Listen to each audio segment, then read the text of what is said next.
Herri Batasuna sortu zen, hain zuzen ere, konfluentzia moduan. Herri mugimendu guztiaren ispilu izateko filosofiaz. Izan zen, lau alderdien arteko akordioa. Eta beraien, akordio horren funtsa zen nolabait, haustura demokratikoa defenditzea. Eta haustura demokratikoen barnean, modu oso berezian, autodeterminazio eskubidea eta lurraldetasuna.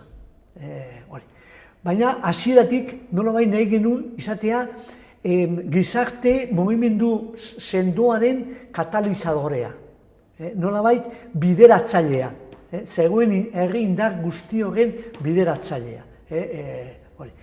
Eta, beraz, alde batetik zegoen lau alderdien konfluentzia hori, lau alderdi horien krisia berala zen, etorri zen, lehenengo bidegurutzean. Eta lehenengo bidegurutze izan zen, hiru probintziatako, Baskongadetako lehen hauteskundetan, eztabaida zen, nola karakterizatu instituzio horiek. Azken finean zen nola erantzun instituzio horietatik ere erreforma horri. Nola jarraitu defenditzen haustura demokratiko hori.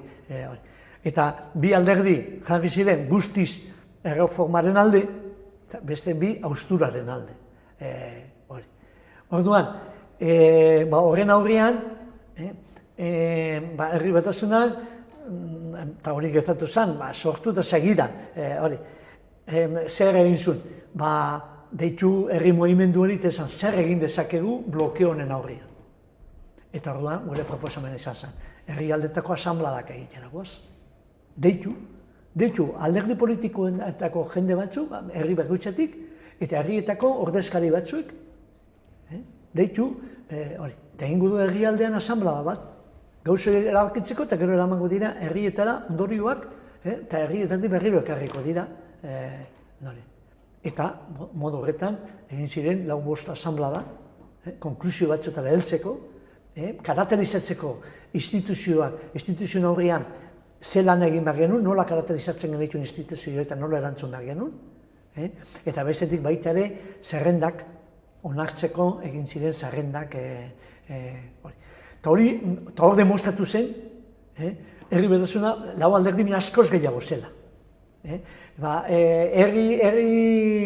Herria eta langileria ikusteko molde batetik sorturiko zerbait zela. Eta molde horrek biltzen gintuela, edo biltzu gintezkela. Eta orduan, hasieran lau alderditeko izan dago hori, poliki joan zen estrukturatzen. Herri mugimendutik abiaturik, asanblada zabalak egitera. Horregatik, ez da kasualidea, Herri Batasunak, ez zuen inoiz, eta batzun proposamena izan zen, egitea, ematen nolabait txartela bat, izatea kide, Herri Batasuneko kide formala izatea. Eta gu izaten genuen ez, asanbladak irekia dira. Eta asanbladan nahi duten guztia datoz. Agian, batzuk izaten horrek badu bere arriskua. Konturatzen ginen, batzuk oportunista ziren, zerbait boskatu behar zanean etortzen asanbladatara, egia da, horrek ematen zigun freskotasun bat ere. Beste batzuk, borondate honenekin, joaten ziren, eta ematen zuten beraien iritzia. Eta etzan iritzi biziatu bat edo itxi bat hori, baizik herritarra sentitzen zuten iritzia hori. Eta orduan, joan zen, Herri Batasuna fresko bat, oso zabala, deitzen genean el ejército de Pancho Villa, baina antolatuta.